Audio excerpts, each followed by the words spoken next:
Hello दोस्तों, कैसे हैं आप सभी। तो दोस्तों हम आ गए हैं लेकर के आपके लिए K3003 कोड एडमिनिस्ट्रेटिव लॉ का गेसिंग पेपर, जो आपके लिए बहुत ही इम्पोर्टेंट होने वाला है। तो चलिए, समय हमारे पास इतना नहीं है, ना ही आपके पास है, तो स्टार्ट करते हैं ये गेसिंग पेपर, जो कि इम्पोर्टेंट है आपके लिए बहुत ही ज़्यादा। ठीक है, 3 घंटे का पेपर होता है, 100 नंबर का होता है, आप सभी को पता ही है। ठीक है, तो परसों पेपर होने वाला है ये। ठीक है, तो अब हम करते हैं स्टार्ट इसके क्वेश्चन आंसर्स कि किस तरह का पेपर आएगा।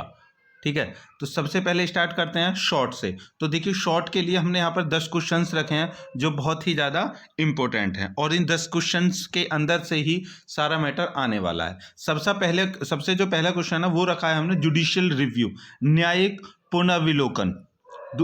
दूसरे नंबर पे है अधिकार परीक्षा को वारंटो। तीसरा है तर्कसंगत निर्णय, रीजन्ड डिसीजन। चौथा क्वेश्चन है विधि का शासन, रूल ऑफ एडमिनिस्ट्रेटिव लॉ। पांचवा है पक्षपात का सिद्धांत, डॉक्ट्राइन ऑफ बायस। शक्ति पृथक्करण का सिद्धांत, doctrine of separation of power. उसके बाद है सातवां क्वेश्चन केंद्रीय प्रशासनिक अभिकरण, सेंट्रल एडमिनिस्ट्रेटिव ट्रिब्यूनल। ठीक है दोस्तों, उसके बाद है आठवां व्यादेश, इंजेक्शन। ठीक है, इंजेक्शन। उसके बाद है 9 क्वेश्चन हमने दिया है शुष्क प्रशासन, ड्राइट एडमिनिस्ट्रेटिव। और लास्ट है 10, जिसमें हम ये 5 रिट्स के बारे में पूछ सकता है, इनमें कोई सी भी रिट आ सकती है।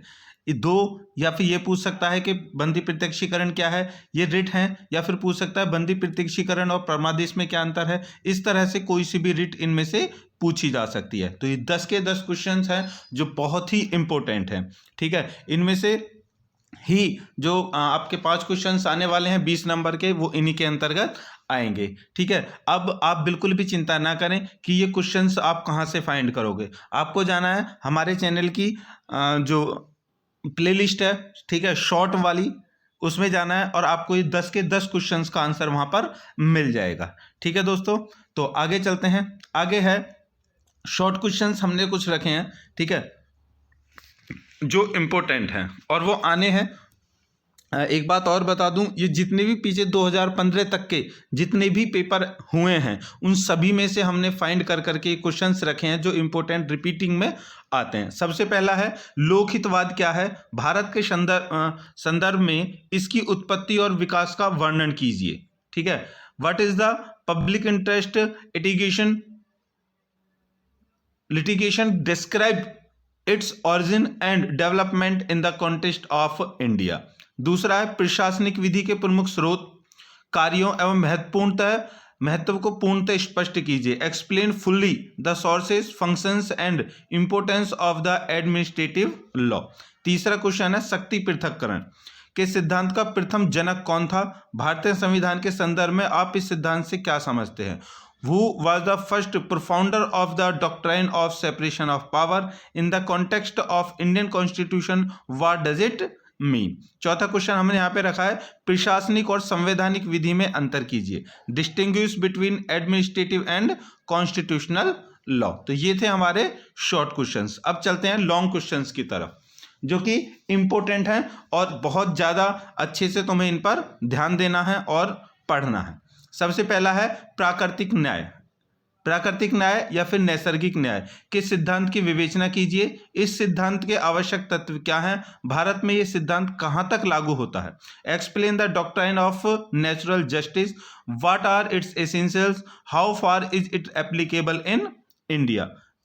उससे है सेकंड है प्रत्यय योजित विधायन से आप क्या समझते हैं। बहुत ही इंपॉर्टेंट क्वेश्चन है प्रत्यय योजित। ऐसा कोई पेपर नहीं है दोस्तों जिसमें इसको नहीं पूछा गया हो, इसलिए जान लगा देनी है इस क्वेश्चन पर आपको। विधायिका किन विषयों का प्रत्यायोजन नहीं कर सकती, प्रत्यायोजन करते समय कौन कौन सी सीमाएं लगाई जाती हैं, प्रत्यायोजित विधायन के विकास के कारण भी आपको बताने हैं।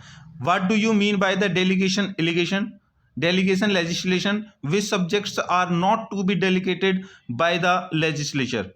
What limitations are imposed while delegations are legislative powers? Explain the reasons for growth of delegated legislation. ठीक है दोस्तों, तो इंपॉर्टेंट क्वेश्चन है बहुत ज्यादा ये। ठीक है, ये आना ही आना है, कोई दोहराए नहीं है। उसके बाद है तीसरा परमादेश। रिट से आप क्या समझते हैं? इस रिट की प्रकृति, उत्पत्ति और विकास बताइए। परमादेश के लिए कौन प्रार्थना पत्र दे सकता है? ये प्रार्थना है, ठीक है, प्रार्थना पत्र दे सकता है। What do you mean by the writ of mandamus? Explain it's nature, origin and development. Who can apply for mandamus? ठीक है दोस्तों, उसके बाद से क्वेश्चन हैं ये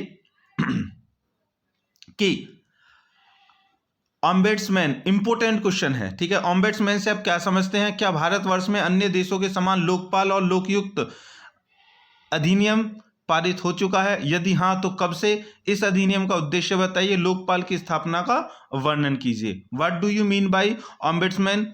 weather Lekhpal and Lokayukta acts is passed India on the lines of ombudsman of father countries?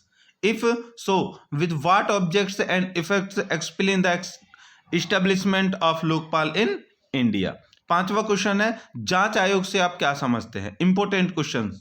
जांच आयोग से आप क्या समझते हैं? इसका गठन किस प्रकार होता है? इसके अधिकार, उद्देश्य, कार्य प्रणाली का वर्णन कीजिए। What do you understand by the commission of inquiry? How it is performed, describe its power, objectives and functioning. Important questions है सारे, ठीक है दोस्तों, इंपोर्टेंट क्वेश्चंस हैं सारे। तो कीजिए, और कोई भी प्रॉब्लम आ रही हो, समस्या आ रही हो, ठीक है, तो हमें मैसेज करके बता दीजिए। ये जितने भी क्वेश्चंस हमने आपको बताए हैं उन सब की जो एक्सप्लेनिंग वीडियो हैं, ठीक है, एक्सप्लेनिंग वीडियो है, हमारी प्लेलिस्ट में जाकर के आप देख लीजिए। वहां पर इन सब जो क्वेश्चन है उसके ऊपर हमने वीडियो बना दिया है, ठीक है। तो पेपर को जल्दी से जल्दी और लोगों को भी इसको शेयर कर दो, लाइक कर दो, ठीक है दोस्तों। और हमारे चैनल को भी लाइक और शेयर जरूर कर दें। हम आपके लिए इतनी मेहनत कर रहे हैं तो इतना हक तो हमें दे दीजिए। प्लीज़ सपोर्ट टू अस, हमें सपोर्ट कीजिए, हम आपके लिए दिन रात एक कर रहे हैं। मिलते हैं जल्दी से, जो क्वेश्चंस बाकी रह गए हैं जो आपके लिए लगता है इंपॉर्टेंट है उस पर वीडियो को लेकर के।